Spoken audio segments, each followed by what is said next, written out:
Hey everybody, today we're going to be talking about mutations, how changes to DNA can affect an amino acid sequence and therefore a protein, and how these mutations can lead to genetic variation.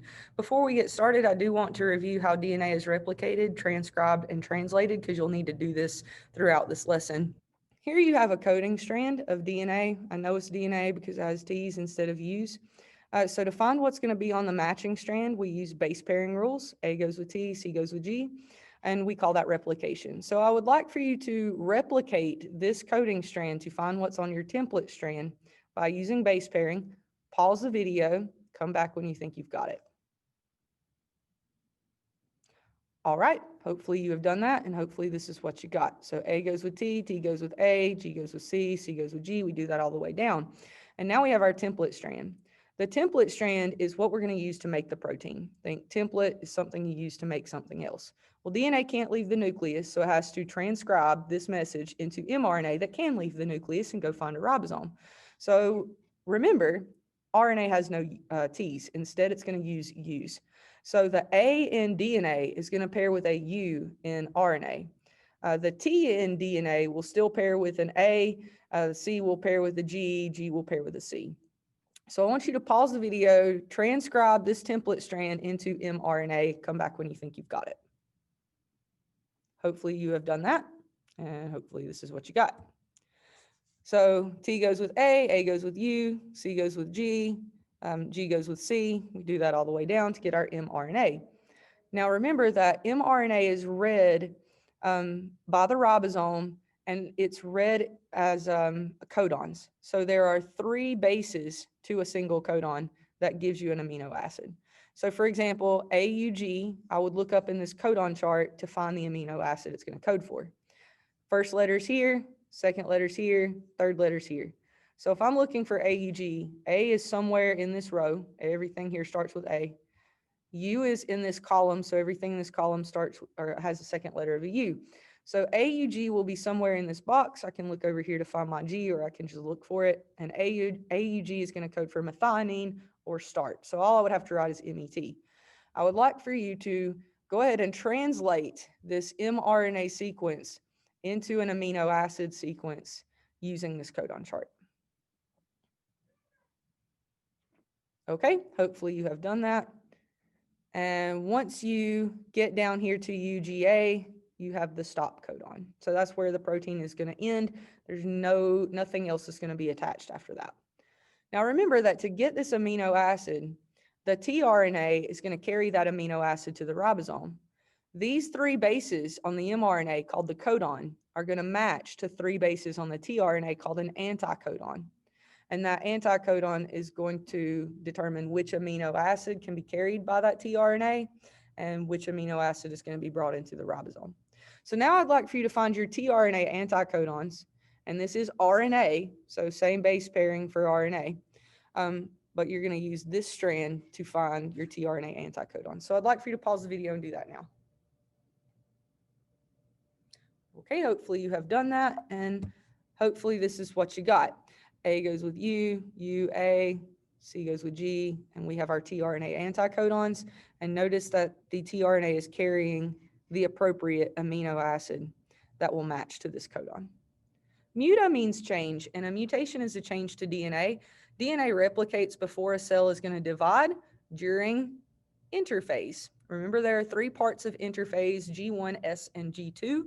S stands for synthesis. That's where DNA is going to be replicated. So S phase of interphase.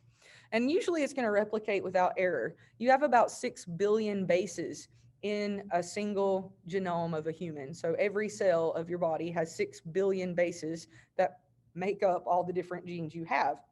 Out of all those 6 billion bases, when your DNA is replicated, you might have 6 errors. So a 1 in a billion chance is pretty good.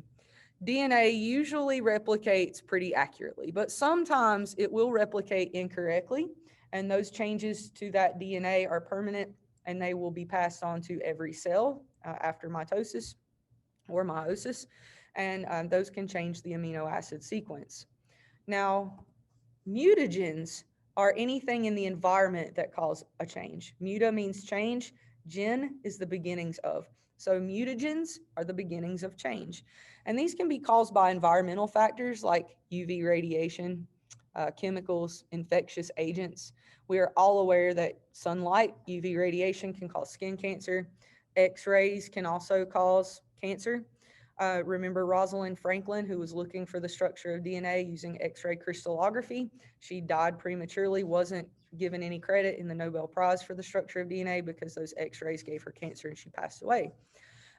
Chemicals can cause a change to your DNA. We're familiar with cigarette smoke causing lung cancer, but you may not be aware that hot dogs and the preservatives in them can also cause cancer. Now, you're really not supposed to have more than 2 hot dogs a year because of the chemicals that they contain. However, I'm probably guilty, just like you guys are. I eat more than 2 hot dogs a year for sure. There are chemicals in some charcoals in your barbecue that can cause mutations. You're better off using charcoal that does not have lighter fluid in it, so the lump charcoal. And there are chemicals in some cosmetics that can also cause mutations. Infectious agents like viruses and bacteria can cause changes to your DNA. This is the HPV or human papillomavirus. There is a vaccine for this. It can cause cervical cancer in women and it can be carried by men. It is an STD. So, getting a vaccine for this might be something you want to think about. Heliobacter pylori, this is a typical bacteria to find in people and it can cause cancer when it's present. So, you can have a test done for Heliobacter if you're having trouble with digestion and just being sick after you eat.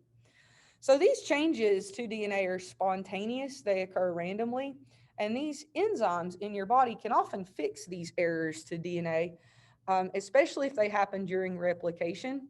But enzymes aren't perfect, and that's why you end up with a 1 in a billion chance of having a mutation to your DNA. However, um, it is easier to fix these mutations when they occur during DNA replication rather than afterwards. So this is an example of DNA before. Here you have incoming sunlight, UV photon, and it can cause these two thymines here to break away from their adenine and bond to one another. That's not what thymine should do. So it's changed the structure of this DNA. And you can see here it's got this big lump in it now. So this is not going to be read correctly. There are enzymes that will have to come in and fix this, but now we're not sure if this mutate. It's more likely for a mutation to occur if this change happens after DNA replication. Mutations can be good or bad. I don't want you to think that all mutations are bad and cause cancer. They can, but that's not always the case. They're also the cause of variation in all the things that we see around us. So here you have an example of two pepper moths, the white variety and the black variety. They're the same species, and they live mostly up north where there's a lot of birch trees. And you can see this white moth on this birch tree is pretty hard to see. The black one would be a lot easier for a bird to find and pick off. So we see less black individuals than we see the white individuals. However, during the Industrial Revolution, all these birch trees with this very white bark were coated with soot from surrounding factories. And being that the trees were now black, we saw an increase in this black pepper moth and a decrease in the white. On the black tree, the white pepper moth was easier for a bird to see and pick off. So those traits were passed less often to offspring. We had an increase in this variation. So mutations can be good or bad depending on the environment, depending on what the change causes. Multicellular organisms, you can get variation from meiosis and mitosis. Mitosis is going to affect that organism. Meiosis is going to affect its offspring. Mutations that speed up your cell cycle and cause these damaged DNA molecules to slip through will increase the chances of getting cancer, and those mutations will build up over time. We'll talk about that more in a minute. There are a couple different types of mutations, those that occur to a single gene and affect one protein, or those that occur to a chromosome and affect many proteins, because remember, there's lots of genes on a chromosome. There are 3 different types of gene mutations: substitutions, insertions, and deletions, and we'll look at all of those here in just a second. So gene mutation is a change to DNA that's going to change the amino acid sequence. Maybe, it doesn't always have to, but it's a change to your DNA for that one gene. There are 3 consecutive bases that code for an amino acid. Do you remember what they were? Hopefully you are thinking codons. A base pair substitution is when one nucleotide is changed for another, and it will only affect that single amino acid, maybe, and it might not even affect it. So we'll look at the different types of substitutions. Here you have an original RNA sequence and the amino acids it codes for. If this G is changed to an A, it still codes for the same amino acid. No change to the protein. This is harmless, and we would call this a silent mutation because it doesn't affect anything. Remember on your codon chart, there are several codons, those 3 letters in an mRNA that tell you what amino acid to use. There are several codons that code for a single amino acid. And that's a safety mechanism so that when mutations occur, it doesn't necessarily cause a change to the entire protein. However, you can see here this C has been changed to a G, and that did change this single amino acid. This is called a missense mutation. It only affects one amino acid, so it might not be harmful. This is how we get variation in species. However, there are some cases where this missense mutation can code for an amino acid that does not interact well with the others in that protein, and it can be harmful. For example, sickle cell anemia is caused by a missense mutation. It's one little substitution that changes that protein in the red blood cell so that it forms this sickle shape. And lastly, you have a mutation with this C changing over to a U. And now we have an early stop. So there will be no more amino acids attached after this. And this is what we would call a nonsense mutation. The protein is going to be very short, and it's probably not going to function well if it functions at all. Base insertions are exactly what they sound like. You've inserted a new nucleotide into the gene, and this is going to affect all of your amino acids downstream of that mutation because it's going to throw off what we call the reading frame. Remember that the ribosome is going to read this mRNA in groups of 3 to get these amino acids. So here's your original strand, here's your amino acid strand. And if we have an addition here, it's going to throw off the reading frame. You're not going to read ACC anymore. Now you're reading AAC. This last C got bumped into the next codon, so now you have CGC instead of GCT, and this T got bumped over, and so on and so forth. So it throws off your reading frame, and eventually you might get an early stop. These are very damaging because of how they throw off every single amino acid. Deletions are essentially the same, only you are taking out a nucleotide. So here's your original strand, here's your new strand. You can see this is where the mutation happened. The U was taken out, so we don't read UUU anymore. This G got bumped over, so now we read UUG. That changes this amino acid, and it's going to change them all because they all shifted forward. So again, we threw off the reading frame, and you are going to get a stop codon in the wrong place. So very harmful, just like insertions. Chromosomal mutations affect the entire chromosome structure. There are 4 types of them. They're similar to gene mutations, but remember, chromosomes carry a lot of genes. So a mutation to a chromosome affects many proteins, not just the one. So here we have a deletion. Part of this chromosome has been removed and the chromosome has gotten shorter. Just like if you delete a nucleotide, the gene's going to get a little shorter. So all of the genes, all of the proteins that were coded for by this piece of DNA are gone, and that's very damaging. There is a genetic disorder in humans called Cri-du-Chat or cry of the cat that is caused by a deletion to chromosome 5. And Cri-du-Chat is French for cry of the cat. And when these children are born, they're in a lot of pain and they have a very high-pitched cry that sounds like a cat's meow, and that's where it got its name. Duplications are when a segment of the chromosome is copied twice, or you have a homologous chromosome that has tried to cross over, but the other chromosome didn't give it anything in return. So you have 2 pieces of 2 copies of those genes. So you have twice as many proteins on this chromosome as you should. And you'll notice that a duplication makes the chromosome longer, just like an addition in your gene would make the chromosome longer. An inversion occurs when a piece of the chromosome is broken and flips over. So here you can see a band on the top and 2 bands on the bottom. And when after the mutation, you have 2 bands on the top and 1 band on the bottom. So all the genes in here got flipped over. That's going to change the way they're regulated, and that can cause a lot of trouble as well. Translocations occur when there's a crossover between non-homologous chromosomes. Remember, during meiosis, homologous chromosomes that match in their length and the type of genes they carry are supposed to switch pieces of DNA and become different. However, a translocation occurs when two chromosomes that are not homologous have exchanged pieces of DNA. So here you see a piece of chromosome 4 has been attached to chromosome 20, and a piece of chromosome 20 has been attached to chromosome 4. There is a type of leukemia in humans that's caused by translocation. It's not for these two chromosomes. I think it's 9 and 20, but I can't remember for sure off the top of my head. Insertions in chromosomes can also happen when you take a piece of a non-homologous chromosome and insert it into another chromosome. So here we've taken a piece of 4 and plugged it into 20. Those are not homologous. These genes will not be regulated correctly, and this could definitely lead to something like cancer. Non-disjunctions occur when chromosomes are not separated properly during meiosis. Remember, in meiosis 1, homologous chromosomes are separated, and during meiosis 2, sister chromatids are separated. Well, sometimes those sisters don't quite get pulled apart, and you wind up with a cell that has one too many chromosomes or a cell that has one too few chromosomes, and those are called non-disjunctions. These are usually fatal. There's only a few non-disjunctions that a human can live with, and we'll look at a couple of those. But when a non-disjunction is present in an embryo, the female's body will detect that, and usually that results in a miscarriage, and those embryos are aborted because the offspring is not going to have enough protein to survive. Down syndrome results from having 3 copies of chromosome 21. So you can see that here.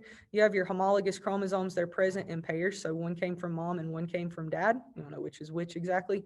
But notice that there's a pair for all of these, but when you get to 21, there's 3 of them. So this is what we call a trisomy. There are 3 of these chromosome bodies.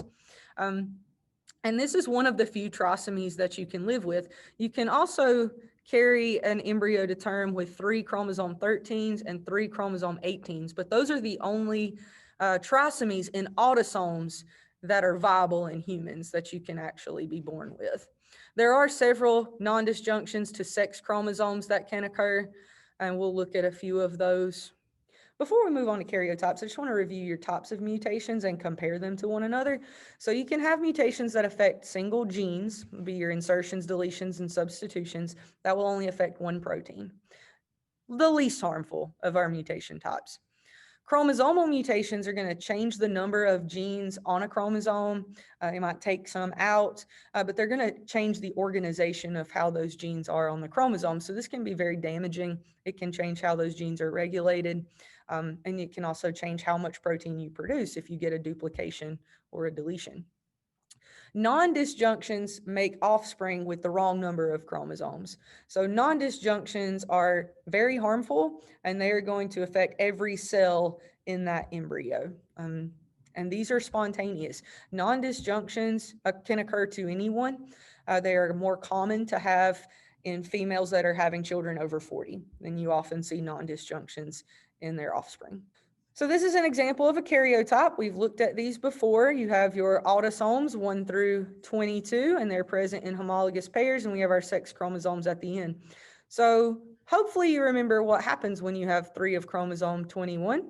This would result in Down syndrome. It has very typical characteristics, usually in the eyes. People with Down syndrome are usually shorter, a little thicker, but Down syndrome has a gradient of mental effects. Some people are very highly functioning with Down syndrome and they can run businesses and live perfectly fine on their own. Other people with Down syndrome have it more severely, and they may never progress mentally past childhood, and they would need care for their entire lives. So that is the reason that some people make different choices when they find out they're going to have a child with Down syndrome. You can look here and tell that this is a karyotype of a boy, and so it does not match this picture. This is a little girl, so this karyotype did not come from this individual. Turner syndrome is the only monosomy that a human can be carried to term with. If you are missing any of these autosomes, it will result in a miscarriage of the embryo. However, you can have just one X chromosome and live a normal life. This is called Turner syndrome. It's going to affect females because there's no Y here. And you can live with just one X. We know this because we have males, and they only have one X chromosome. So this is a typical symptom of Turner syndrome. You have this wide web-like neck, but it can be fixed with surgery at this point. Otherwise, there might be developmental delays. There may not be. It just depends on the person. This is an example of a trisomy to sex chromosome. So this is XXY. This would be called Klinefelter syndrome. You'll notice this is a male because it does have a Y, but there's an extra X here. So males with Klinefelter syndrome typically develop feminine characteristics. They may even develop breasts. This picture is not of someone with Klinefelter syndrome. This is actually a picture of someone who has XYY syndrome or Jacob syndrome, extra Y chromosome. And when you have an extra Y chromosome, these two people are brothers. You'll notice that this one with extra Y, he's taller. He's got a longer face. It can lead to developmental delays, but doesn't have to. Please don't leave thinking that all tall people have a chromosomal disorder of XYY. That is not the case, okay? There are people who are just tall. But a trisomy in a sex chromosome is usually going to be viable. How serious a mutation is going to be to an organism kind of depends on where that mutation comes from. A somatic mutation is a mutation to a body cell. Soma means body. These are not passed on to offspring. They only affect the individual. This would be like if you develop lung cancer, you're not going to pass that on to your offspring. Or skin cancer. You might pass on the gene that caused you to get that cancer, but it doesn't mean that gene is going to be expressed in children. Germ mutations are mutations to gametes. These are your eggs and sperm. Since the egg and the sperm come together to give you a zygote, and all the cells from an embryo in a developing human are going to come from that zygote, then every cell in the offspring is going to be affected by a germ mutation. And you can see that here. This is a father, his germ mutations he has a germline mutation in all of these pictures, and it's all been passed on to the offspring. Sometimes you can just have a mutation randomly occur in a gamete, but a somatic mutation only occurs to a person's body. If that doesn't affect their gamete production, it's not going to be passed on.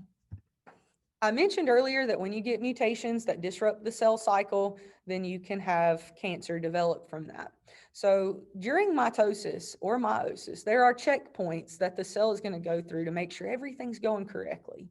And there are certain proteins that are responsible for checking the DNA and make sure it's replicated correctly, for checking the environment and making sure that the cell is big enough to undergo replication, for checking to make sure that those chromosomes are lined up in the middle of the cell. Those are the three places that you're going to have a checkpoint. And if there is a mutation to any of the proteins that are involved in those checkpoints, then these mutations can start slipping through unnoticed. And that's going to lead to mutations in every cell that comes from that cell. So that's how you get cancer. These mutations are going to accumulate. They're going to build up through replications. These cells are not going to be able to detect what's going on in their environment as well. And so they'll start mounding on top of one another, and you get tumors. So viruses can cause tumors. We already looked at all the different kinds of things that can cause mutations, like UV rays, cigarette smoke, the things you eat even can cause mutations. So this is an example of colon cancer. It's one of the most common cancers in America. This is a polyp here, polyp here. These are cancer cells, and you can see the normal colon here. So you can tell that these cancerous cells do not look like the rest of the cells in this colon, and they're not going to do they're not going to function correctly either. So this is how cancer occurs through mutations. And hopefully we've learned how mutations develop, how they can be beneficial, how they can not be beneficial. And if you have any questions, please feel free to contact me. Otherwise, submit your note sheet and work through your problems and your quiz.